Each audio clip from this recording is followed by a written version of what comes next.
What's going on, everybody? My name is Ben, and welcome back to the bench for another episode here on our Jedi Starfighter for Sci-Fi Wednesdays. Today, my intention is finishing up this build, and that of course means somehow tackling this canopy, getting this thing squared away, and then of course making the base, getting everything painted, and getting it all wrapped up. So yeah, that's going to be today's episode. And one of the first things I got to do is I've got to figure out what to do with this canopy. So I've got a couple of ideas. I'm going to work a bit off camera and try to figure out some other plastics, but the first thing I'm going to do is I want to make a copy of this canopy. So I'm going to cut some foam core base, and I'm going to make a little bit of a cradle, and I'm going to fill it with foam clay and make an impression of the canopy. So I can go ahead and then fill it with resin, and I'll have a solid resin canopy that I can use in the vacuum form process. So we're going to try a couple more plastics. I'm not sure if it's going to work, but we're going to jump in, make this into a mold, and then do some detail painting on the rest of the starship. So let's go ahead and jump in there, guys. Let's get this party started. Let's finish up our starfighter.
Alright everybody, we are back, and so far so good. We've made a copy of that resin canopy, so I'm going to use that, and we're going to attempt some other off-camera vacuum forming and see if I can't make that work. I've got a couple of different plastics that I ordered off of Amazon as well, so we're going to try a couple of different ones. If I can get something to work, I'll come back and I'll show you guys how I do it. Otherwise, we might just move on and just paint the existing canopy. I don't know quite yet, but we're going to go ahead and let that sit for a bit. The ship is also drying. We've got that gloss coated, so now I'm going to go ahead and move over to the base, and as you can see here, here, I've got a bunch of different scraps of this pink rigid insulation. And this is what we're going to be using for a rocky scene. I'm going to go ahead and take all these different scraps. I'm going to kind of rough them up, tear them, and I'm going to glue them down into a pattern that's going to appear to be some sort of a rock base. This is that rigid foam I've used before, and I really like the stuff. I wish I had a hot wire cutter, but I don't, so I just use X-Acto blades and box cutters and whatnot. It's worked out so far, and so we're going to use all of these different scraps. We're going to cut them down into different pieces, and we're going to arrange them around the board right here. Once that is set, we're going to glue them down using some PVA glue. Then I can come back and I can seal these, because you got to seal this pink foam, otherwise it can be a real hassle. So we're going to seal it up with some PVA glue mixed with some Earthen Tones by Woodland Scenics. So let's jump back in there. Let's go ahead and piece together our base, and let's see what we can do with an idea I've got, making a pressure door out of EVA foam. We're going to try that out. We're going to see what we can do. We'll be back and show you what I've got going on.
All right, everybody. Well, we are back, and this is what I've got so far. Let me show you my thought process here. We've got our base right here. As you can see, we've got some rocks. We've got a pressure door, got our picture frame, and we've got this block of pink foam that I cut out, and I beveled the edge by hand, so it's not great, but it'll work. And what I want to go ahead and do is piece this together so that I can have a display that hangs off the wall. So as you can see here, we've got this landing pad. That's what it's going to be. And I'm going to go ahead and glue this down to the inside of the frame. Might need some blocking on the back side of it, but for now we'll just go ahead and line that up, and then this is going to fit into the back of the picture frame. I'm going to have to go ahead and do a little bit of trimming here and there, but if I go ahead and I can work this in and trim up areas, we should be able to get this thing looking kind of cool. And then once we are happy with it, we can go ahead and glue it together, and I'm hoping we're going to have a nice kind of a generic sci-fi base so we can hang on a wall and we can switch out any sort of ships, kind of have some fun with it. So that's what I've got going on so far. You can kind of get a feel for it. I think it's an interesting idea. Never done anything quite like this before, but you know what? We're just going to give it a shot. And then the ship, of course, will go ahead and be placed right down on top of this landing pad. And we can place this in any orientation we want. We can have it facing this way or flip it around. And I think, yeah, with the rocks, the pressure door, and the landing pad, I think it's kind of a cool idea. I don't have any backstory. There's no lore to this. I'm not copying off anything that I've seen in any of the shows. I'm just going to go ahead and make something and we'll see how it goes. But now I want to go ahead and start doing some painting. We're going to go ahead and prime everything using some good old-fashioned Stynylrez black primer. And I don't normally use Stynylrez anymore. I've moved over to Mr. Surfacer, but I don't know what Mr. Surfacer is going to do to the pink foam. Even though I have sealed it with PVA and water, I don't really want to fool with it. So we're going to use some pretty inert black primer. We're just going to go over everything, and then we're going to start painting it with some neutral grays, some blue grays, and just have some fun with it. Then of course some weathering, and yeah, we'll see what we can do. So let's go ahead and jump back in, guys. We'll be right back, and I'll see how it goes.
everybody, we are back, and while the base is curing, we're going to move over to the canopy, and I'll be honest, I tried doing a little bit of some testing of different types of plastic. None of them worked. So unfortunately, I don't really want to fool with it anymore. I have been beating my head against a wall trying to figure out how to go ahead and vacuum form this one little piece, and I'm just kind of over it. Again, nothing I have done has worked. I've tried polystyrene, I've tried acrylic, I've tried acetate, all these different types of plastics, nothing worked. I just can't get anything to mold. So either my heating source is no good, my vacuum form machine is no good, my vacuum isn't powerful enough, or I just don't have the skill. Either way, I'm done with it. So we're going to go ahead and we're just going to paint the original piece. We're going to black it out. We're just going to move on. I'm not going to glue it closed though. I'm going to glue it open. I'm just going to tack it in with the hopes of maybe someday coming back and swapping it out. But I think I'm just going to go ahead and paint the canopy up. We're going to go with a nice black for the window area, and then some blue for the trim. On the inside, we're going to go with a NATO black for that trim, black out the canopy, and yeah, I'm not going to fool with this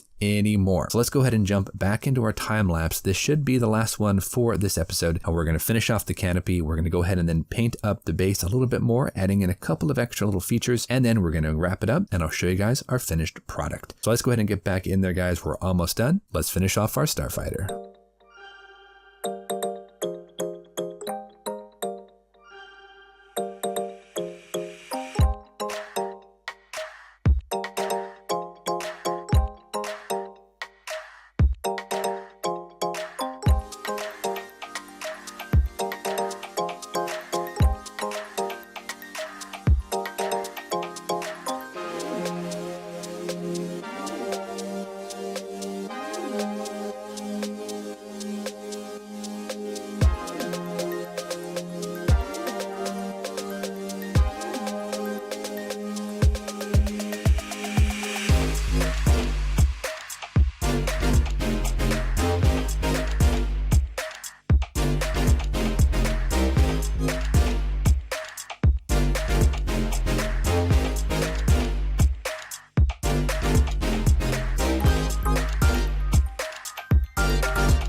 Alright guys, we are back and we have finally finished off our Jedi Starfighter for Sci-Fi Wednesdays. I'm very pleased with how it's come out. It's not necessarily the best model I've ever built, but I had a blast. I tried some things, I learned some stuff, I failed on a couple of things. Here it is. This is the ship itself. As you can see, we've got our canopy, just a stock canopy right out of the kit. We've glued it open so you can see all the detail. I would have preferred to have something clear, and even though I tried to make something, that I could use to vacuum form that was a little bit more solid, I just just couldn't get it to work. So yeah, this is what we've got. And again, I absolutely love this kit. Don't get me wrong, it's a beautiful rendition of a Jedi Starfighter. I love the pilot. It's just fantastic. Just the only problem is I wish the canopy would have been in clear resin. I think it's still an awesome looking little model. Our Jedi right here, Plo Koon, he was a great little figure, so detailed. Got him glued inside, so he looks like he's either taken off or he's just landed. I don't know. You can make the story up as you go along. As you can see in the close-ups, I did end up just putting a magnet onto our R4 unit, so it does turn. I can put it in any direction I want. The landing gears are down. We've got some little details here and there, like those yellow triangles. We've got a little bit of weathering as well. Just a couple panel line washes, and yeah, I'm really happy with how this has turned out. As for the base, as you guys saw, I went ahead and I created this, and it's a little bit more of like a landing pad and a rocky wall with a hangar bay door built into a picture frame. I absolutely loved making the rocks and designing the pressure door. I thought that was really fun to do. And then of course making the landing pad and adding in some stencils and getting a little bit of splash of color. We've got that yellow for the warning stripes right there, the red for the Arabesh, and then the white for the lettering. Then the Jedi Starfighter can be placed right down in the middle of that as if he's just landed or he's taking off. It's different than my typical bases, and it is a bit more functional because I can hang it on the wall and I can pretty much put any ship I want, everything from 1/144th to 1/72nd up to Legion scale. I think it all kind of works. Not 100% perfect, but it works, and that's all I was going for. So with that being said, guys, we are finished. Our Jedi Starfighter painted up in the markings of Plo Koon is all finished up with a custom landing pad base that I can hang on the wall, and I really did have some fun. Yeah, it was tough, did have some foibles here and there, and of course all the different issues with the canopy, but you know what, it is what it is. I would have tinted it anyway, so this time it's just, well, we're just going to say it's a very dark tint. Of course, using a pink foam for the landing pad was a little troublesome here and there. I've got a couple of marks and nicks in it, but honestly, it fits decently enough, and it's got a splash of color, and I think it really looks nice compared with the black, the blue, the white, the gray. I think it all kind of fits. I'm very, very happy with what we've turned out. But the real standout winner was this Jedi Starfighter. This was such a great resin 3D printed model. I absolutely had a blast with that. My only complaint naturally is the canopy. I wish it had been in a clear resin, but for any of you Legion players out there, this could be a great focal point. Maybe it's an objective to your skirmish. I don't know. But I think for now, we're going to go ahead and call this one good. Wrap it up for today. Thank you so much for coming along on this journey. We're going to pull back just for a little bit, maybe for a week or so. We're going to put a hold on the next sci-fi kit. I do have like 3 or 4 of them waiting in the wings there for us to build, but I want to make sure I'm fully back, geared in, ready to go before I go ahead and jump into a bunch more builds. So give me a little bit of time, guys, maybe like a week or so, maybe a little bit more. We'll be back and I'll get you guys some more videos and we're going to build some more cool stuff. So until then, you guys know the drill. Go out there, get yourself some bench time, have some fun, build something cool, and we'll see you back here on the next episode of Ben Builds Sci-Fi Wednesdays for more modeling adventures. Thanks for watching, everybody. Take care of yourselves, and we'll see you soon.